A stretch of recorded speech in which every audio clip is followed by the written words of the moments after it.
Hello and welcome to Unfudge Your Marketing. This is a show where I chat with business owners and leaders about their marketing mistakes, mishaps, and things that just didn't quite go as planned. But most importantly, we focus on the lessons learned. I'm your host, I'm Kristi Mitchell. I'm a marketing strategist and I work with mission-driven, client-centered service providers who really want to grow for the future. They've built their businesses on referrals and word of mouth, and they know in order to have a bigger impact and reach their business goals, they need to finally think more strategically about their marketing. Today, I'm super excited to welcome Darnell Brown to the show. Darnell is a seasoned multidisciplinary creative and community builder with deep experience and proficiency in digital branding, marketing, and storytelling. He most recently founded Forge, a distraction-free growth lab that enables creative entrepreneurs to connect and cross-pollinate as co-equal experts, allowing them to grow their ingenuity, impact, and income without sacrificing their wellness and worth. Some of his past clients include J&J, Band-Aid, Passport Parking, and Dev Color. He's excited to work with aspiring to seasoned, heart-led creative entrepreneurs and business owners who are in meaningful transitions. Some may identify as neurospicy and neurodivergent. With that, I will welcome Darnell to the show. What's up? What's up? How you doing? I hope that you are well, Kristi. Thanks for the introduction. Thanks for the opportunity to be on the podcast and spend some time with you.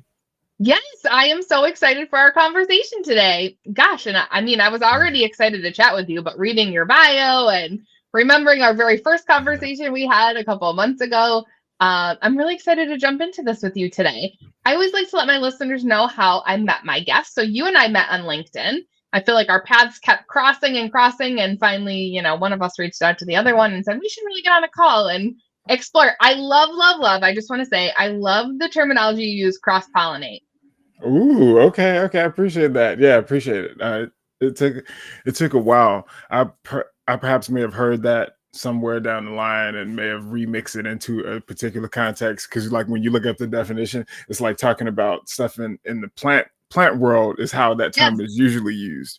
And so applying it in like a networking context was interesting. And I think I just heard it at the right time. And then like some time it went by and I was just like, oh yeah, what if you thought of traditional networking in this way, where it was like mutually beneficial, no one expected any reciprocity, but the more that you don't, and the more that you just do it for generosity, the more people reciprocate anyway, so it ends up like working out to your benefit. So anyway, that's a little bit of history on that.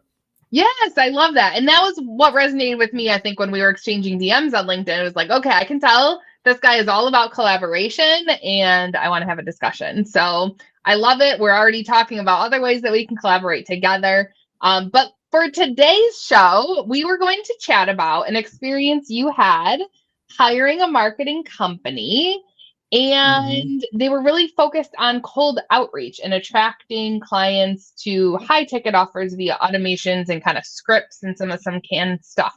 So I'm not going to ruin the story. I want you to kick us off and tell us kind of what point were you at in your business when you decided to hire them? What were you looking to do? And kind of how did that experience go?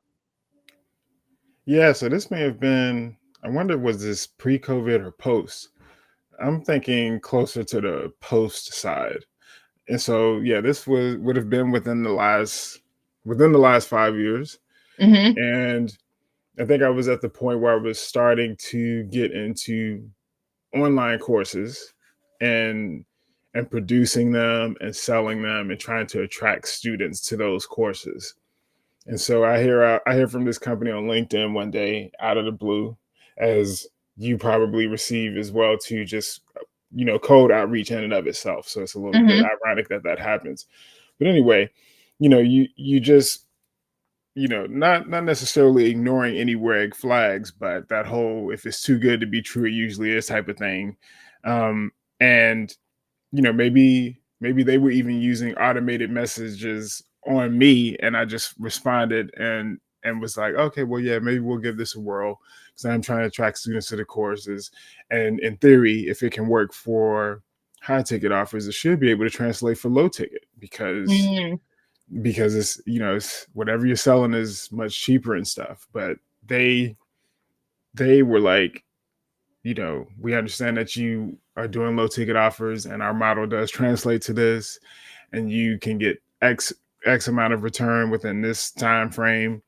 And again, if you probably heard anything that sounded like that, the stuff is just like, oh, when you learn your lesson, it's just like those are kind of some of the red flags in the game when you're trying to guarantee results, and it comes after a pretty large investment in and of itself, and then things don't turn out the way that they should, both because I don't know, my model for what I was trying to do in terms of low ticket relative to my methodology of attracting people, I don't think that was a solid fit. I Mm, think that scripts and all of those things, they just don't.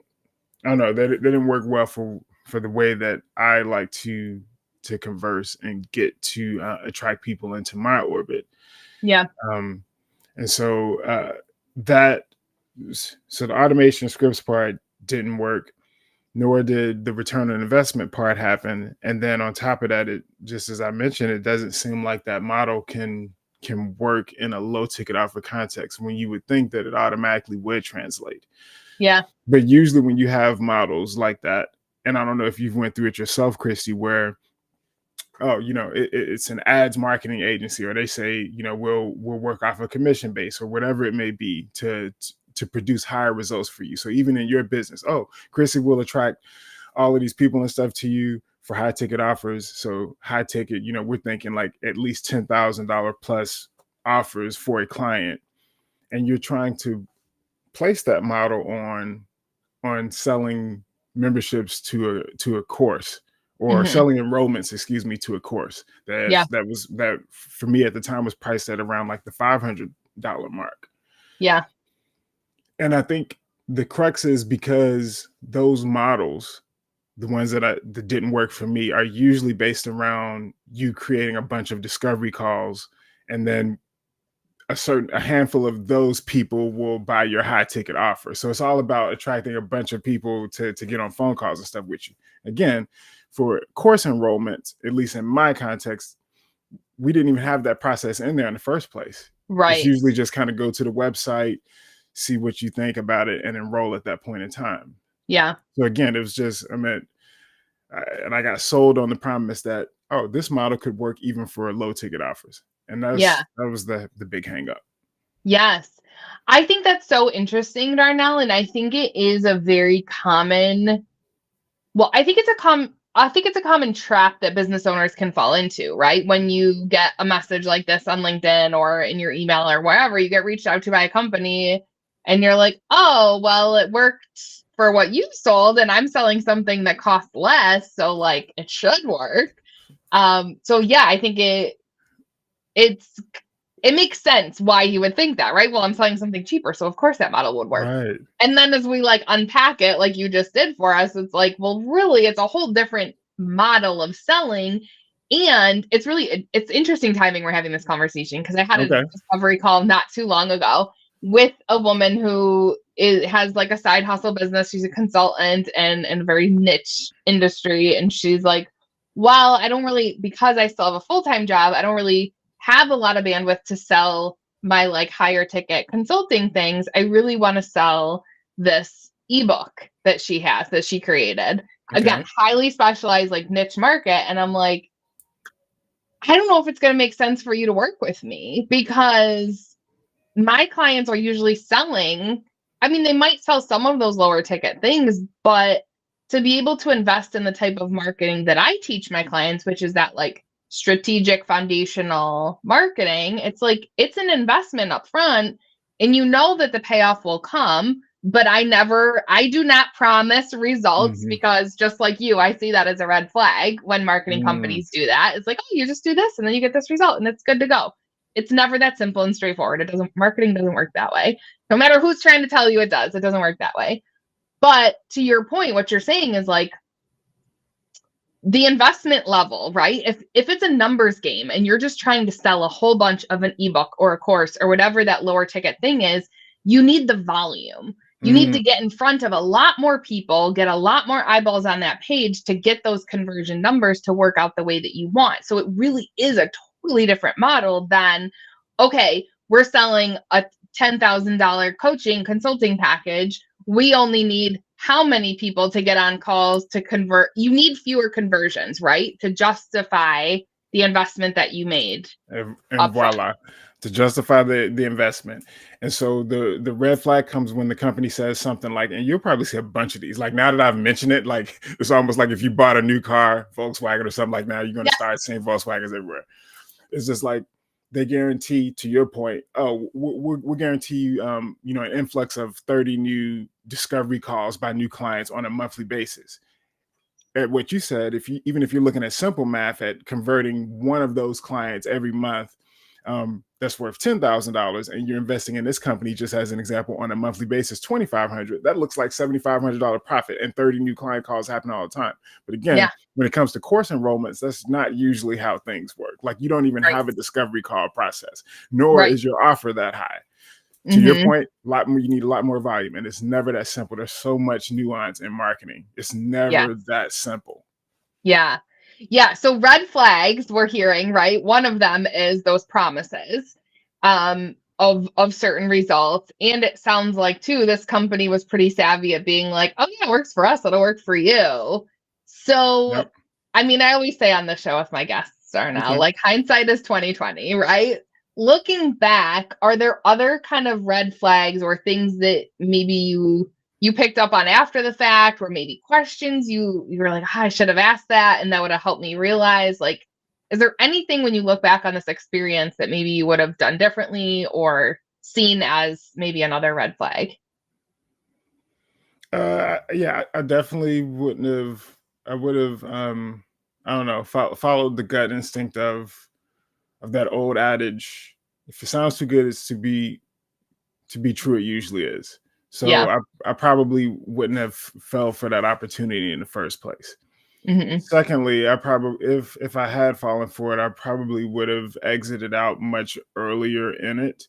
Mm, Um, like messaging automations, because they were going off of scripts that they had put and stuff together too, and just trying to like change names and stuff in them. Like those are all things that are like anti my approach. So mm, following, when you recognize that it's not your, I don't know, I guess that it just doesn't sit well with your methodology of doing things, when everything yeah. about your approach is about being distinct. It's about being original and being different from an assembly line approach. I think just ethically, I don't even gel with that. So I should have ended that relationship earlier than just trying to test that out for that 1 month that I did. Yeah. Those are some of the things that I would have probably done. And I think the last thing would be, when it comes to large investments like that, even if I have the capital to take that risk, now what I would do, because I think that happened 5 years ago. Now that I've gained a lot more insight and have found a lot more creative peers, I probably would have ran that opportunity by a few people versus like me just wrestling with it in my own head and see what they thought. Yeah. Like an Right. accountability group, just as an example.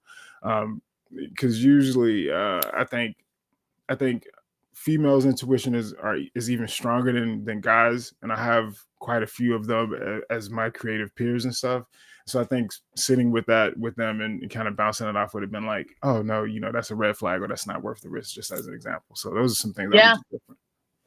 I love that. I think that's a great piece of advice, right? Asking those trusted peers around you, like, "Hey, I'm thinking about making this investment. Like, what do you think?" I think that's awesome advice.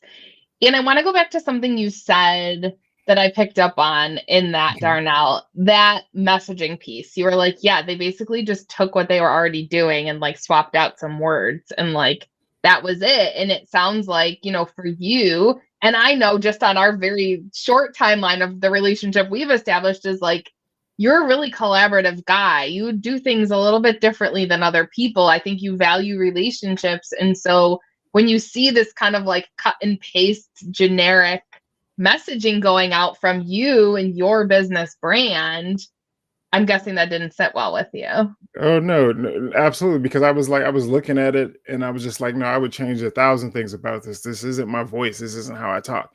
And mind you, Kristi, this was pre-AI, by the way, too. So I can only imagine that if if companies of that ilk have expanded even further by then, I'm just like, man, they probably took AI and went even further with it than I probably Mhm. would have. So, someone actually sat around, Chrissy, and typed in these different scripts for follow-up messages when AI to produce these things. And I Yeah. still didn't resonate with them. So Yeah. if AI produce it, it's just like, no, no, no way.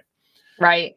Yeah. So make it, and this is something that has come up in other, I'm sure it's not shocking to you, other, guests I've had on this show talking about some of the same things, right? Like hiring someone because they promised results and it didn't work out.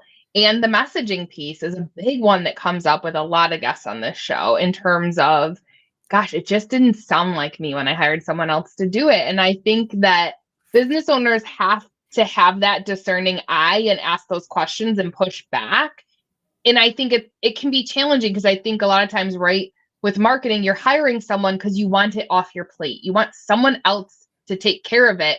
And you're hoping that you made a good choice and trusting someone who's going to do that for you. Right. And then unfortunately, when they are those like, oh gosh, that doesn't sound right. That doesn't sound like me. That's not the way that I would approach this. And being involved in that process, knowing that you can't just like totally outsource it and be done, you have to keep a close eye on it and make sure that it's aligned and authentic for you and your brand.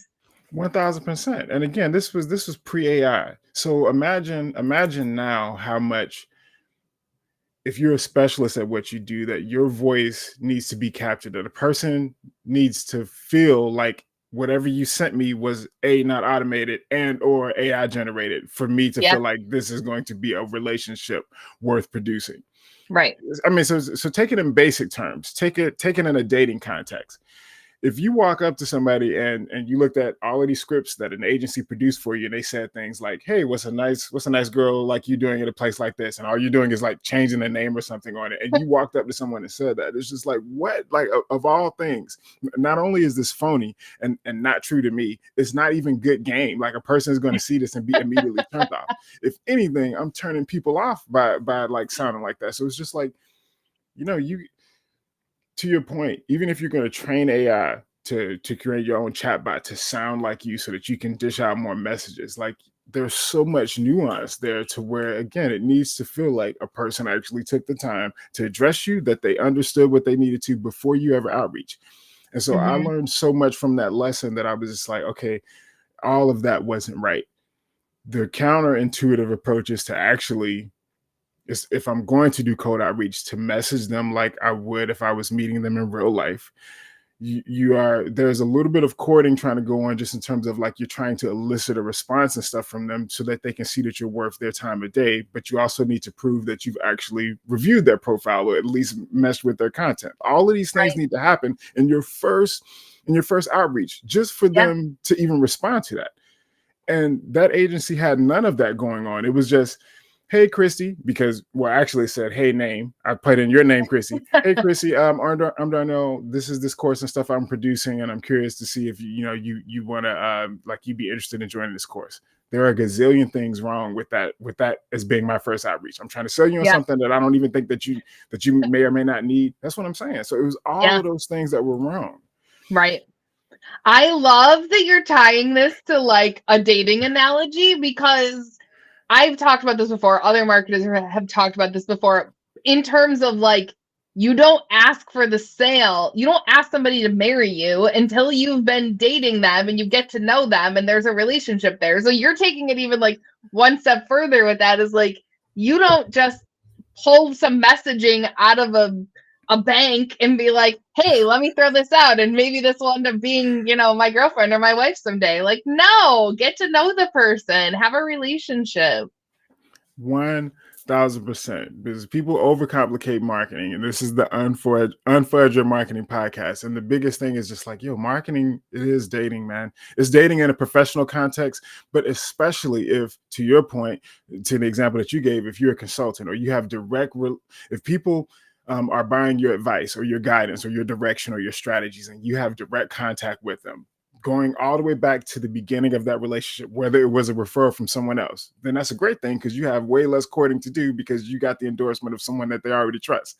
But Yeah. if it's Like cold your friend outreach, setting you up on a like your date. friends, exactly. But if it's a blind date or they landed on your website and they don't know where to go and all of these things, and it's just like, man, everything that first impression has to hit on multiple layers. And it's so nuanced because the brain is working in a different way at that point, trying to discern and give all of the reasons that I don't know this person, when the brain loves patterns, it loves things Mm, that it can predict.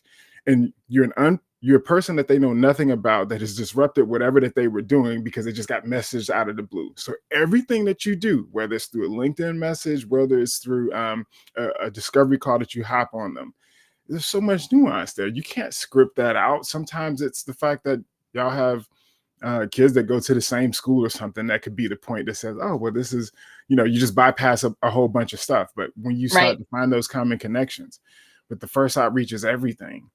Yeah. And that was one of the problems amongst many with Yeah. that experience that I had with the agent, that Yeah. agency. Yep. That makes so much sense. Darnell, we're getting close on time. We need to start wrapping it up. But before I do that, I really want to ask you one more question that just came to mind as you were saying that. Okay. Because so many business owners, I feel like business owners are on two ends of the spectrum when it comes to cold DMs. They're Okay. either like maybe what you tried out, right? I'm gonna hire someone, they're just gonna do cold DMs, like just go ahead, do it, like see what happens. Or they're like, oh my God, I hate those salesy DMs. I'm never gonna send a cold DM because I just hate the ones that I get because they feel so icky. So, what would you say to a business owner is a good way to approach cold DMs? Ooh, this is super spicy. I would say it's a lot of the things that we've been talking about thus far. But the open, like the breakthrough for me is, A, how would you conduct yourself if you met this person in real life? Get away from Hmm. the wordiness of it all, the fanciness, the way that you're trying to articulate yourself. And what would be the first thing that you say um, if you were in a context where you were networking, Yeah. just as an example? So to translate what you would do in a physical space into a virtual one, that would be the first one. Second layer is going to be, well, take the networking part out of it in terms of like being in a networking like setting, Hmm. just because you're still having to get to know people in places that perhaps are not networking settings. So a simple example would be, we've been talking about like the LinkedIn place, but what if it's on Instagram? What if it's on TikTok? Places where it's more around entertainment, but you're still trying to conduct business, just as an example. So so when it comes to code DM, it's like the worst thing that it can do is feel like AI generated, or like it's a bot, or like they never Hmm. read your profile. So if these things don't resonate on you, why would you be the one to kick those out? Yep. Therefore, your code outreach has to do everything that those things can't do. It Hmm. needs to it needs to introduce who you are, and the thumbs up. My bad about that. The gestures are happening because I'm using a Mac, so I got to be easy on those. So it needs to you need to introduce yourself in a very I think concise way and not be too wordy. You got to introduce yourself. You have to have a point of reference for why you're reaching out to them, and to show something legit that you've actually that there's something common going on. It can't just be that you're Hmm. just randomly reaching out. Yep. And then I would say there should be an ask at the end, something that invites them to respond versus just ending with a statement. No Hmm. selling whatsoever. Not even selling something for free, so to speak, such as like, let me review your website or something for free, because you're making a presumption that that Yeah. person feels like something is wrong with their website. You haven't Right. earned that yet. You haven't Yeah. earned the right to even give them anything for free. So I'm not even about the ones that say, hey, Darnell, I just produced this free webinar, or I'm trying to invite you to a class related to this. It's Right. like you're already making a presumption that that is the most important thing in my business at this time. Yes. Yes. So you really got to go through those, I think, psychological layers to say, well, man, I'm trying to get, just as an example, Kristi interested in cross pollinating with me. How do I avoid all of the mistakes that all of the other things do, and look at what's left. There are Yeah. ways. It's like, well, I need to show interest into her. That people don't care how much you know until they know how much you care, type of thing. So if I'm interested in doing business with you, I need to review your podcast. I should review what your LinkedIn, review your content, and have, again, that frame of reference and stuff going on. And to mention that, and to just be like, just as a human, how what type of professional season are you in at this moment in time? Are you on like summer vacay and stuff? Or are you like redoing your systems? Are you launching a book or something right now? Like, these are just different questions to ask that are of Yeah. genuine interest, but that change the game. No selling Yep. whatsoever. No selling Yes. other than persuading you to respond to this message. That would be it. But Right. Oh my gosh, I love it. You and I are so aligned. Like, I know the advice that I give on that question, but I'm so okay. glad I asked the question. We had a lot of similarities, and like, treat it Okay. like you're walking into a networking group. Like, marketing is relationships. Back to our earlier point. Marketing is all about building relationships, and the more that we can be authentic and just show up as people and connect with people and treat people like people and get to know them, to your point, do your research, find that common connection point. So much value in that. That is how you can use DMs, I think, to your benefit. So, Same. Darnell, as we covered so much ground in this conversation, but as we get ready to wrap up here, is there any last lesson learned or piece of advice that you want to leave our listeners with? Ooh, that's a good one. I would leave them with this. In an age of AI, about the best thing you could be right now as human is to do the things that AI can't do or can't replicate. I think that involves nuance. I think that involves generosity and just outright connection, things that are hard to replicate, but that every human secretly craves. It's becoming more and more of a rarity. And so I love that things are trending in this way of going back old school and stuff again. Handwritten letters, meeting people face to face and stuff in real places. Again, things that AI can't replicate. And I watched your latest training from last month. So I'm like not anti AI, like, for sure. Like, it definitely has its place. But I'm saying, Yep. if you want to be distinct right now, that's about the most special thing that you can do, because what there is less of, it automatically is more scarce and therefore more valuable Yeah. than anything that is readily available and stuff to you. So I love that. just be human, be decent, get to know people as if you would in a real setting. Like, forget Yeah. about scaling what that looks like at this time. Just set up, I think, just be a human, and care I about love people. it. Open up the floor. My wife tells me all the time, open up the floor for people to tell you about their lives and the things that make them tick. And they will, if you open up that floor for them, rather than telling them about everything that you're doing and what you're up to. They'll eventually Yeah. invite you to do that at a certain point. But first, Yeah. I think the most important thing that you can do, most important thing you can do, is be human and be extremely interested in your audience, your peeps, your ideal client. I love that. Be human and open the floor for other people. Love it, love it, love it. So many great lessons that you shared with us today, Darnell. Thank you so much for coming on the show. Really appreciate it. Very lastly, if people want to connect with you, learn more about you, the work you're doing with Forge, how can they reach out and learn more? Yeah, I appreciate the opportunity in the chat as well. Yeah, so they can go to darnellbrown.com, or darnellbrown.com/forge to learn more about our community and the things that I'm up to. And I try to keep it very simple for people and take my own advice and stuff that I give here. And so, yeah, that's where people can learn more about me and my work. And yeah, I invite people to check those two websites out. And and if you're going to cold outreach me, well, you shouldn't, because now you got this frame of reference.